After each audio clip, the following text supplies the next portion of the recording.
Kidz Biz presents fantastic looks for the modern kidman.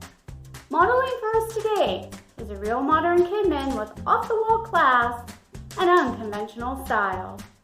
This wonderful suit combination can go anywhere, from the Sunday morning service to the staff meeting room.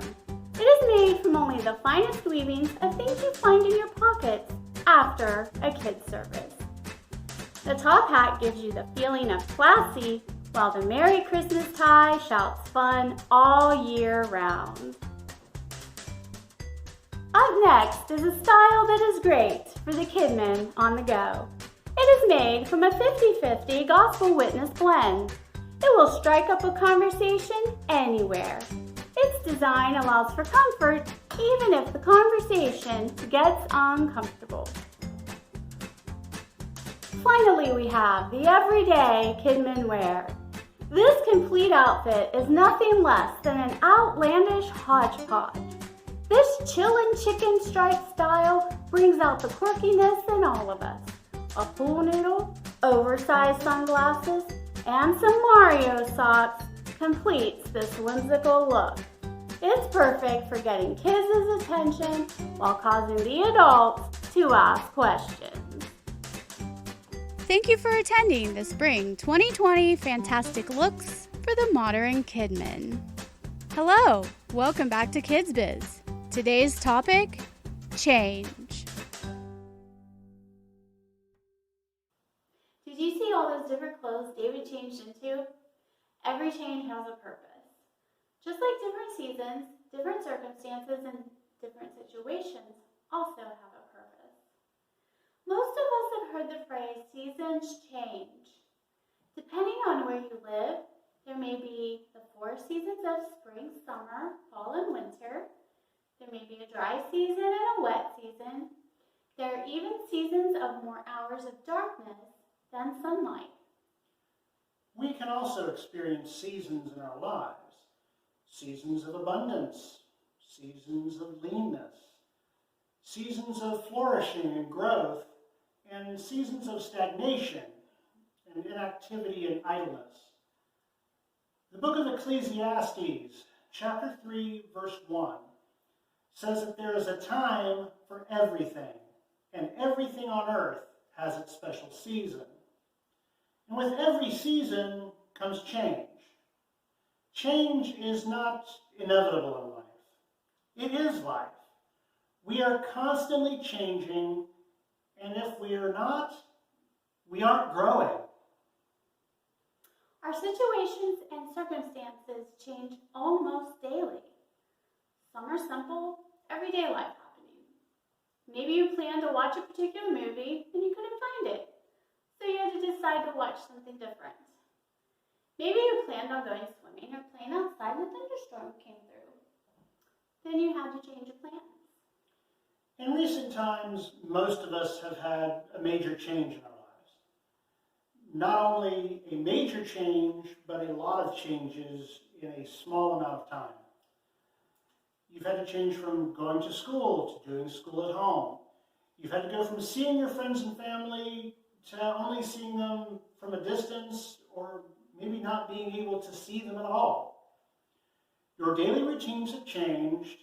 Maybe your family's work routines have changed. You're even limited to what you can do, where you can go. And it can be very overwhelming and hard to process all these changes so quickly. What is exciting though, that even though change happens, no matter how easy or difficult, we have a God who is constant.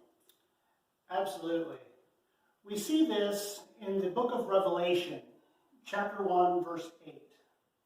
I am the Alpha and the Omega, says the Lord God, who is and who was and who is to come, the Almighty. The book of Hebrews, chapter 13, verse 8, also shows us that Jesus Christ is the same yesterday, today, and forever. Sometimes we can control the change that happens. Most of the time we can't. Sometimes we're prepared for the change. Other times it happens unexpectedly. Sometimes change can be unwanted, and sometimes it can be welcomed. There can always be good in change, even though it may not seem like it or feel like it when you're going through it. That's for sure. Trust us, when we say we have had major life changes in the past, at the time, it felt like it was the end of the world. Oh, yes. But in reality, it was the best thing that could have happened to us. Absolutely. Let's take a look at a great example of two men whose obedience to God led to their circumstances being suddenly changed, yet they didn't lose hope or live in despair.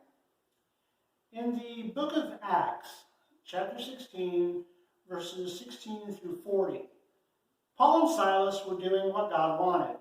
They had been traveling, they had been sharing the gospel.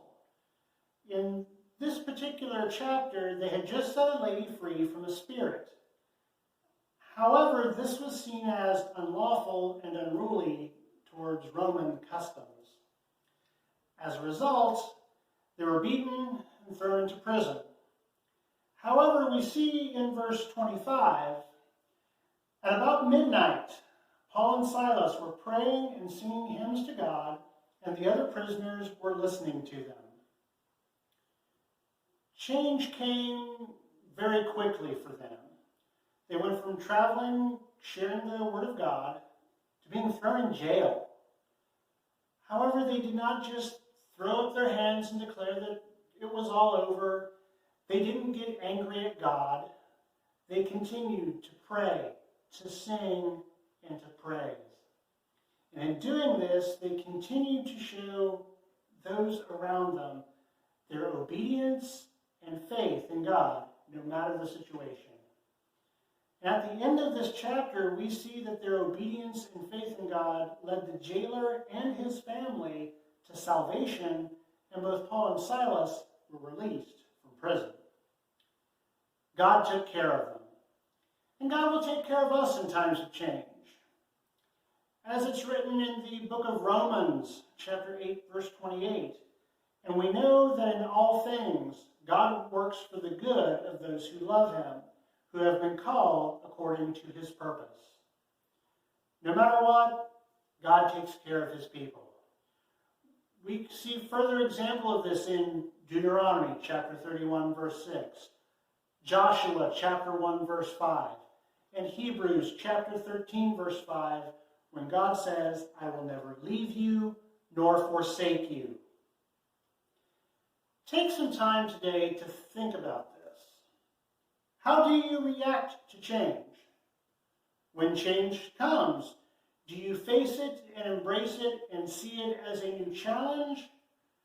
Do you get angry and sulk? Do you become scared, worried, and indecisive? We get it. Change is hard. It can make us angry and want to sulk. It can be scary, especially if we have to make a decision that will impact us greatly. Absolutely. But when we know God is constant, and when we change and grow with the Father and not in the world, then not only does it become easier to face and embrace it, but we face it and embrace it with him, by him, and through him. Heavenly Father, thank you for your word. Thank you for being a true constant in our lives. Lord, no matter what happens or what changes in our lives, we can trust in you alone. Lord, help us to look at change as a new opportunity to share your word and your love with others. In Jesus' name, amen. Amen. Thank you for joining us. We love you guys, and we'll see you next time. See you next time.